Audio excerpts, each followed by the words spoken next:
So without further ado, I'm going to introduce our next speaker, Miss Amy Lucan. She's come all the way from Atlanta, Georgia, to speak to us. Ms. Lucan is the Director of Market Research for Interface Floor, division of Interface Incorporated, which is a carpet company that she's going to tell you all about. They're an incredible company doing incredible things. And without further ado, Miss Amy Lucan. Is the volume okay in the back? How about the southern accent? Is that okay in that?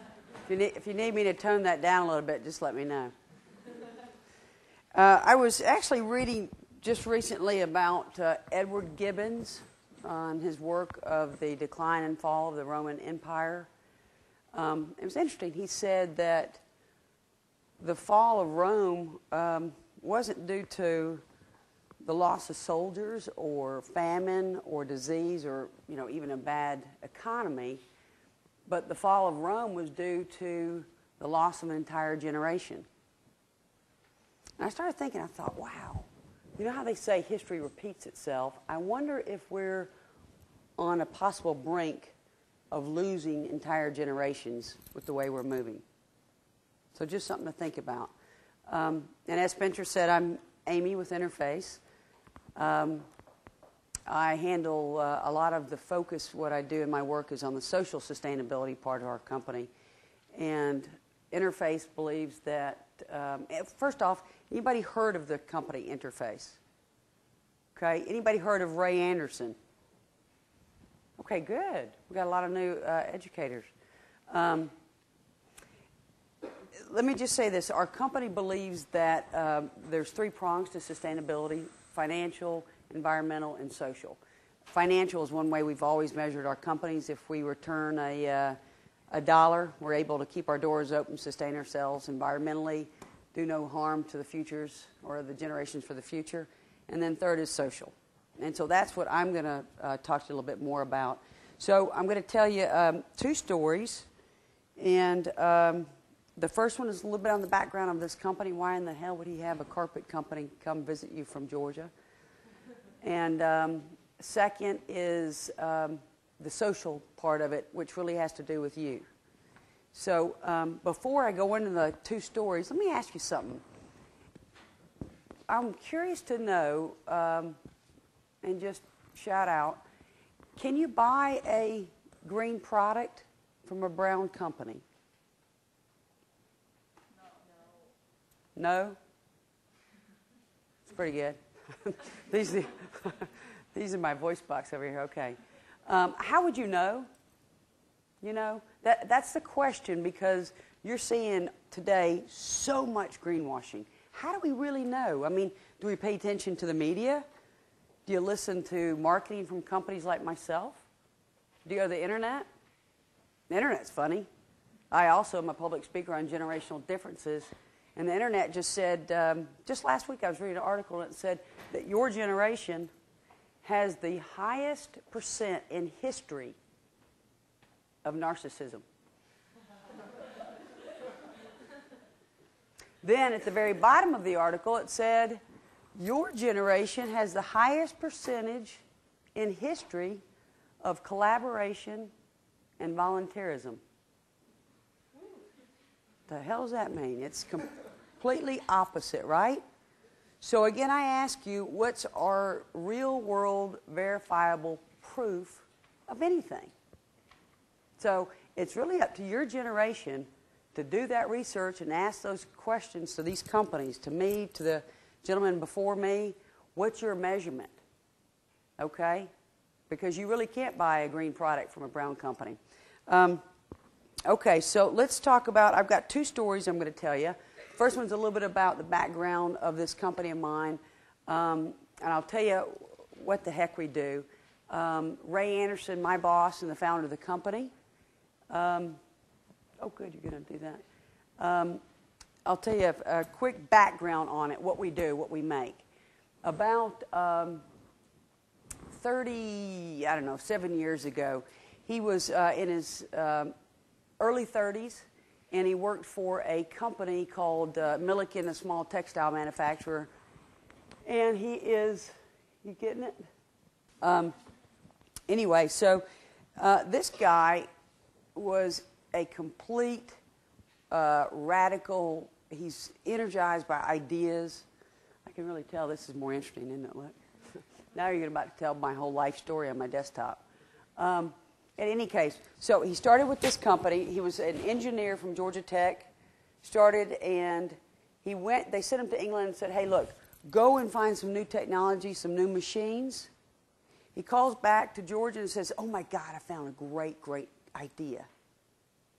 Because he's always really thinking into the future. And the company said, "Okay, what is it?" And he said, "Well, it's a machine, instead of us making these 12-foot roll good carpets that we have to roll out and glue down, it's a machine that makes square carpet tiles." And his boss said, "What? That's a stupid idea. You can't do that. Come on home." And this guy, Ray Anderson, said, his brain doesn't think in "I can't do." He only thinks of what can be for the future, right? So he said, "Screw it, I can do it. I'm going to do it." So he comes home, quits that company in his early 30s. His wife thought he'd lost it. He has small children, gets 3 other friends, and he starts up a company in something that he believed in. And he made them, I just brought a couple samples. They're carpet tiles, okay? What it is a backing, vinyl backing carpet that goes on the floor with no glue. He invented the back to have little suction cups, right? So the more, all you have to do is have a clean floor. The more you walk on it, the more it stays on the floor, right? It's not really a trick. I can put it on here and you can do it later. And it is loud.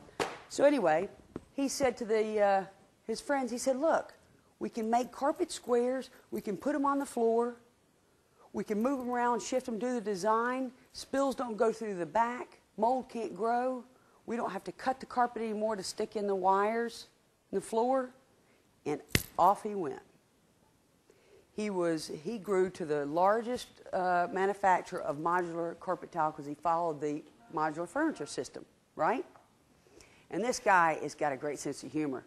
So the company he left was completely pissed, obviously, but he left and then just zoomed off. So they worked across the street from one another. So what Ray did was, on the top of one of his warehouse buildings, it's right next door to a landing strip where Milliken, his competition, would land their planes with their customers. So he painted on the very top of the warehouse, Interface, the world's largest modular carpet tile manufacturer, just to really tick off those Milliken people. That's a quick story, but anyway, about 17 years ago, his whole life turned around. He read a book. I'm going to let you see him up here. This guy, if you don't know about him, Google him, Ray Anderson, Interface. He is what the world calls the environmentalist or environmental industrialist of this history. I just call him Mr. Anderson because I was raised in LaGrange, Georgia, where he is from. And actually, I just refer to him as Harriet's dad. But the world knows him as, this industrialist. So I'm going to pull up just a real quick, there's tons of good YouTubes, but I'm just going to pull up a quick one so you can meet him.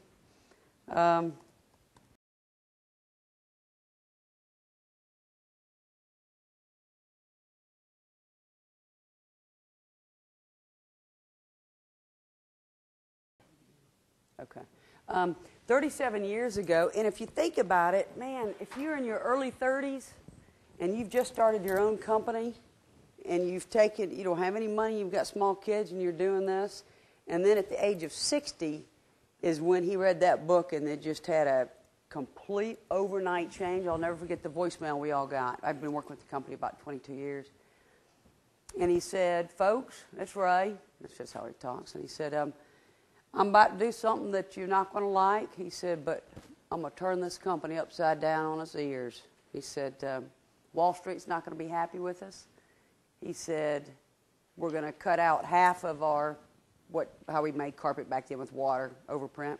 He said, "We're not going to have any more overprint, and you're probably going to lose a few customers. But if you trust me and follow me, we're going to do the right thing." Now, this was 16 years ago, and he was reaching 60, so we weren't sure if dementia was set in or not. we were in sales, right? He's cutting off my arm to do what this 60-year-old man thought was the right thing to do.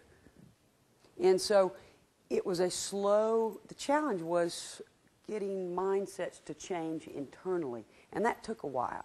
Just was probably what you're seeing on campus now. So long story short, it's probably one of the coolest companies, and I've worked for a number of different companies. And that's what I want to tell you about the second story, is the social part of the culture of this company, okay? Because we rarely get to speak about that part of it. We're always in the financial and environmental part. Culturally, there's a couple things. One, for the social part, social means, again, giving back to communities. We do a lot of different things, meaning every time we all get together for a sales meeting, if it's 10 to 15 people or if it's a national sales meeting, we must go and give back to the communities. So if we're at a sales meeting, I don't care where it is, in Florida or poverty areas globally, we, for a whole day, the whole company spends to change that town. We drop in, make a mark, and change it. Picking up trash on beaches, on roadsides, painting schools, etc. So we do a lot of things like that. And then also we have speakers like myself that we go and speak to outside corporations. We charge for our speaking. That money goes back into a fund for educational teachers that teach sustainability. So we keep that loop going, right? All right, but one of the third part of that social, which is my favorite, which is what I do. I do market research. I study generational differences. And then I also am a certified strengths coach for Gallup. I'm certified through Gallup. Anybody heard of a strengths-based culture? We're going to go in that. So that's my favorite part of the social, and that's how much I spend time. So could you imagine getting paid to be social? It's a pretty cool job to give back. The reason why I've got investing in human capital, about 8 years ago, one of our leaders, president, said, hey, you know what, we make a pretty good product. It's built to perform, it's good looking, it's done right, it's a smart product, but what's really important? What makes us the #1 company, truly? And it came back to, it was the people, right? Because if you don't have good people and connected and engaged, who cares about what product you're making? So the company said, let's invest in the people. So they partnered up with Gallup, as in Gallup Polls, who does all the research for the elections, et cetera. We embraced what's called a strengths-based culture. Sorry for moving around, but are you asleep back there, cameraman? Are you okay? No, I'm joking. Nah, it'll be all right if you're okay with me standing here. Okay, the best way for me to explain what I mean by this is, and we're going to go into it. Do you remember coming home from school? You brought your report card home and there were some A's and B's, and maybe there was a D on it. What was the first thing your parents noticed? The D, bad grades. Okay? American culture focuses on the weakness. Improve the weakness. We never really look at it and say, hey, why did you make that A or B? Were you naturally interested in it? Were you gifted in it? Right? So we just spend all our time on the weakness. And that's what we call deficit remediation. Does that make sense? Remediate the weakness. All right, so what does this have to do with? I'm going to do that on purpose. I want to first explain how we're teaching our children today, okay? And I want a mindset, hopefully, to happen here with you guys. Currently in our schools, this deficit remediation is so strong that our teachers are leading this. I'm going to flip through. I want you to tell me what word you see.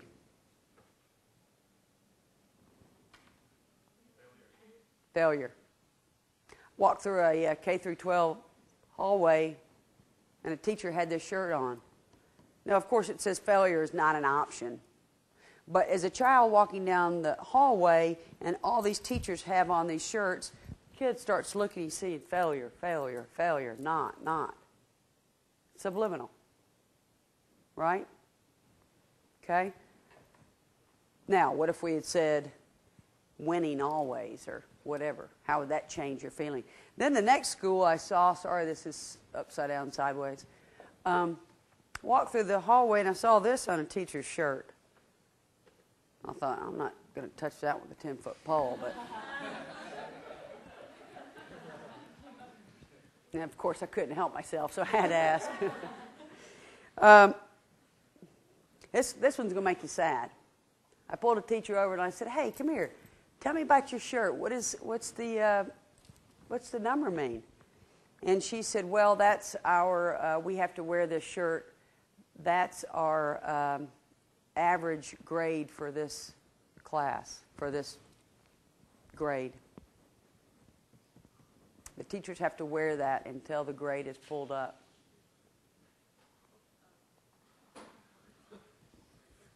How sad is that? When you get there with your children in school, number one, how do those teachers feel about wearing that? First off, it's saying to them, you're not doing your damn job.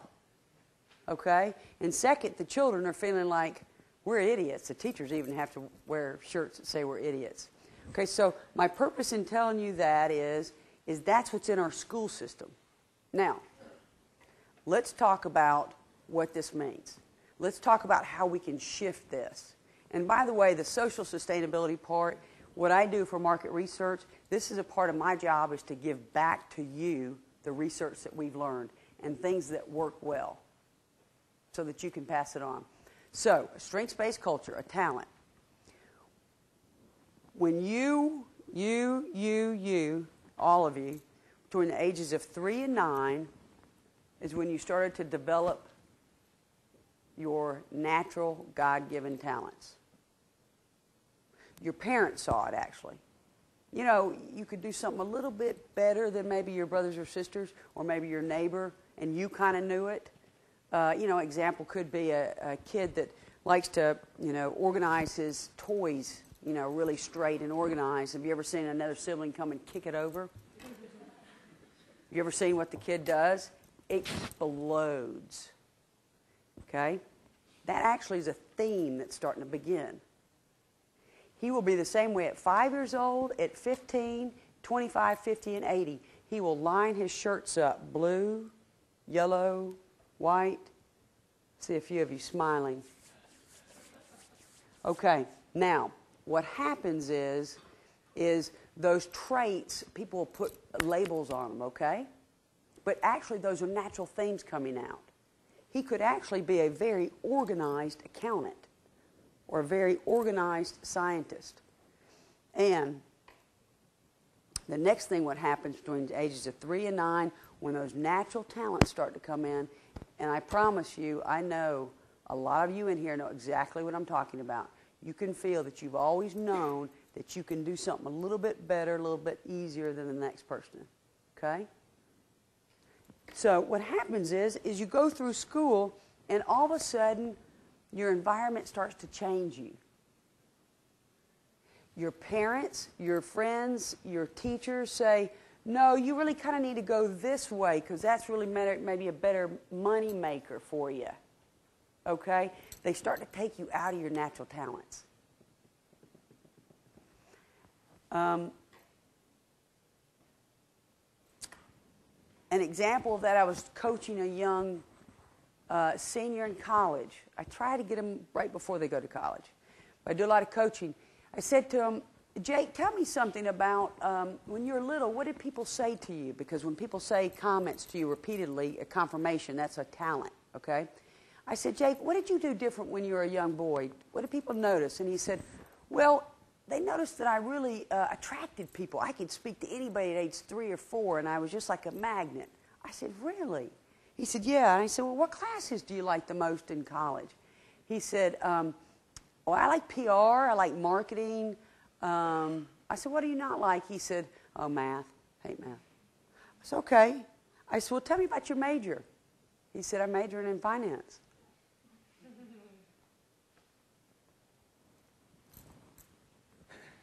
You know why that happens? I said, Jake, how'd you get into finance? And he said, well, my dad said it'd be a good major for me to get a job when I get out of college. So his dad, who's been sitting behind a cubicle for 35 years in a job that he's not in love with, is about to put Jake in a cubicle for 35 years that he won't be in love with, because we guided Jake off of his natural God-given talents. Does that make sense? Do you know where I'm going with? Okay, so if you don't believe me, have you ever gone through, I'll just say a drive-through or a store, and you meet someone that's kind of rude and could care less that you're there? And have you ever made the comment, man, you need another job? You ever met a doctor that maybe wasn't as bedside manners and really didn't care too much about you personally, and you were just a number? He might be one of the 90%. Okay? Why don't you ask an attorney or a lawyer, why are you a doctor? Well, my dad and my uncles were doctors. And you're cutting on my brain. Okay? You see where I'm going with this? So I'll tell you, I'm actually an example of this theory. For the reason I've been in sales for 20 years, I actually was a pre-med student for 3 years in college until my professor or the head of the department called me in and she said, hey, Amy, I want to let you know that we're going to release you from the biology department. I said, oh, great. Release me where? She said, no, we're kicking you out of the biology department. I said, why? She said, well, because you've made F's on biology since you've been here. I said, well, that's a good point. So I then, just quickly to get out of college, I became business managed, international business. So I got out and I was in sales for 20 years. And it just dawned on me at 40 when I finally found this. At 40 years old, I thought, why the hell would I spend 3 years in college? It dawned on me. I worked in a hospital when I was 15 to 18 in summer jobs, and I thought the hospital environment was a cool place and I was supposed to be a doctor because I loved helping people. Well, I couldn't pass biology or chemistry, so obviously I'm not supposed to be a doctor.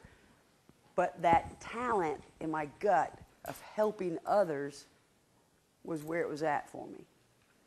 I just got skewed a little bit. So what I'm asking you is, please don't sit for 20 years like your parents probably have. Go for your passion, go for your purpose, because the minute you look at your talent, and by the way, our company, and I can help you, I brought a book or so if you're interested, that you can take your natural God-given talents, it'll come up the top 5, it won't be anything new to you because you already know it. But that's where you need to go and move towards. So the theory is you take your natural talents and you match it to the role that you're supposed to be in. Then you've got a coach that's encouraging you. If you're put into the role that you were born to do, I guarantee you'll be ecstatic and you'll be engaged in whatever you're doing. For instance, who wants to be just a volunteer for 1 second? I'm going to pick on you. Come here. I just want you just to watch just for a second. I'm going to ask you some questions. You can just stand up here. If you were to give me, and this is if you're not certified strengths coach, in just a layman's term, and you want to kind of detect something, a passion or whatever else, a good way is to say, okay, let's see, what classes in high school or college did you not like? It was kind of a chore, you didn't want to go to it. Math. Okay.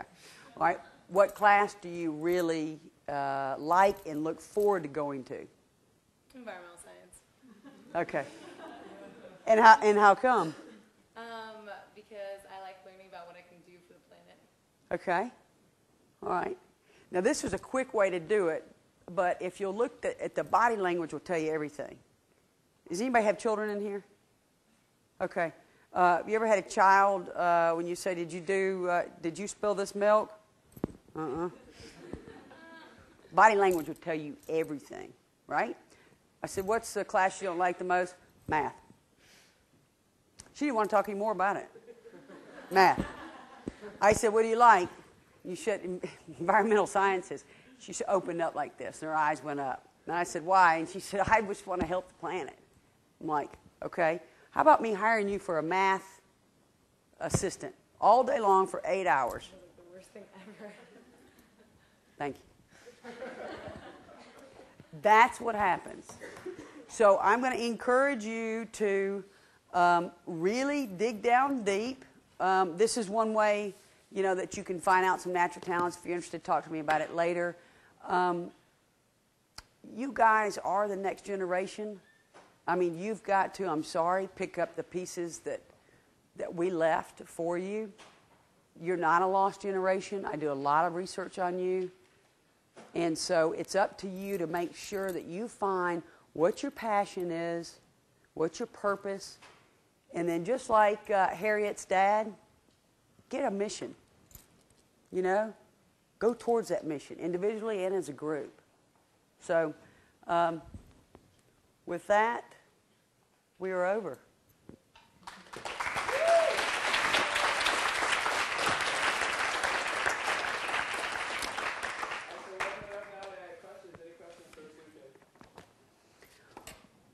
Or on interface, sorry. Sorry, it's not actually a question, but another like analogy, I guess, to how we're so negative focused is like when people get a test back and they get like a 99% on it, they don't look at like the 99% they got right. Or I do this too. Like I'll look at the 1% I got wrong, so that you know, like I'm not saying I usually get 99%.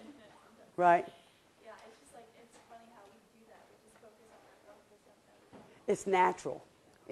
That's what it's natural. You know, when we get our results back for our strengths, we do 34 in our company.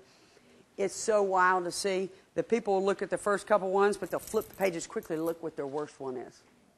When this test or assessment, it only focuses on what you do really well. And here's my advice. Find out what you do well in this classroom and other things. Whatever works well, repeat it.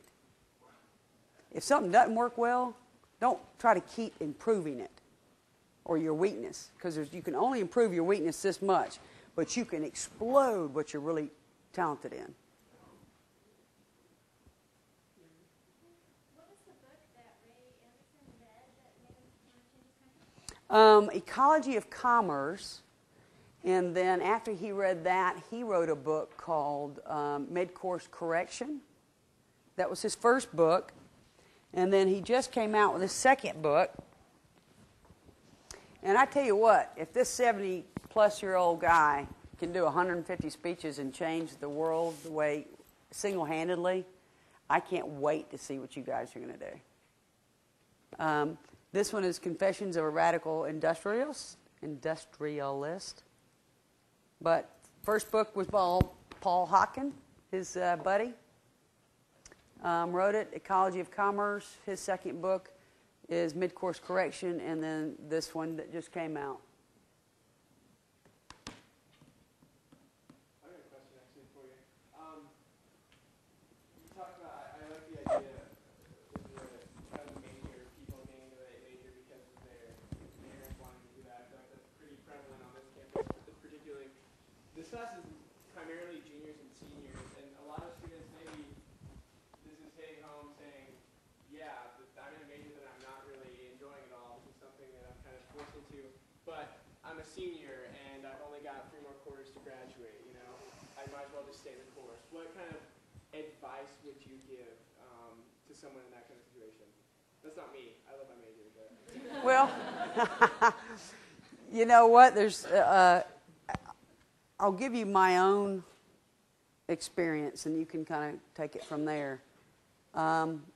I majored in international business with a double major in foreign language, and I worked for a carpet company for 20 years in sales, and I still work for the same one. Your natural talents will come out in anything you do, no matter what company or job or responsibility you're doing. Do you really think that there was an advertisement in the paper that said, we're looking for a market researcher focusing on generational differences, that's a certified strengths coach? And by the way, this is a carpet company. Okay? I designed this because I was in sales for a while, and I realized you know what? When we got a hold of this, I thought, man, I wasn't the worst salesman. I wasn't the best. It was okay, but now I'm in euphoria. So don't worry that you're in your senior year, because your talents will go wherever you go. But you have to make sure that you're in that right role. I mean, you know, if you're in the medical program and you want to be a piano teacher, there might be something a little bit different there. But stay with it, find out what they are, and then apply those talents into the role where you go. I always say check your gut. If you're in a place, Spencer, that you don't like, I told this today to somebody, don't check in with your head or your heart. Your head's going to be logical, your heart's going to be emotional, but your gut stirs and it tells you, this feels good or this isn't right. Listen to it. Does that make sense? Crystal. All right, good. Other questions? Yeah, right here. What does Interface do with the information that you get about your employees through the strengths testing? What do we do with it? Well, and that's another, that's a long-term challenge of changing 7,000 employees. We manufacture in 4 different continents and 6 countries. So we slowly, over 7 years, assess them, try to like build a baseball team, put them in the right roles. And then once a year, we have what's called the Q12, which is sent out to every single employee. And what that does is it has 12 questions to check in to make sure that they're engaged.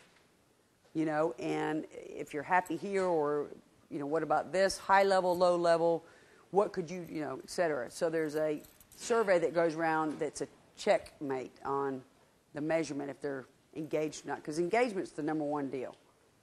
Does that make sense? Anyone else?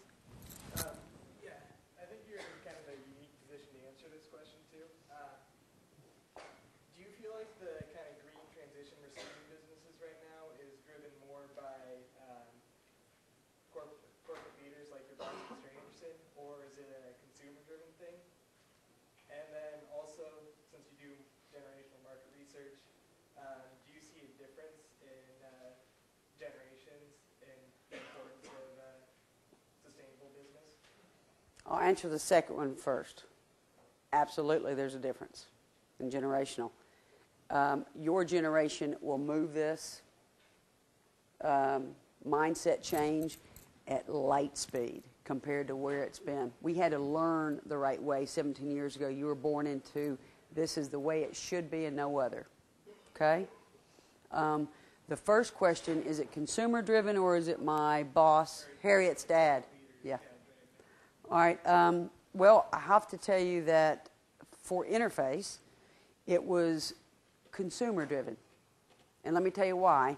If you go on YouTube and watch some of his videos, he'll tell you that 16 years ago he was making a speech to a group of big, huge designers. Someone in the audience says, "Hey, Mr. Anderson, what are you doing for the environment?"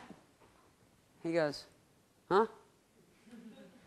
What are you doing for the environment?" And he said, I'm complying with all codes.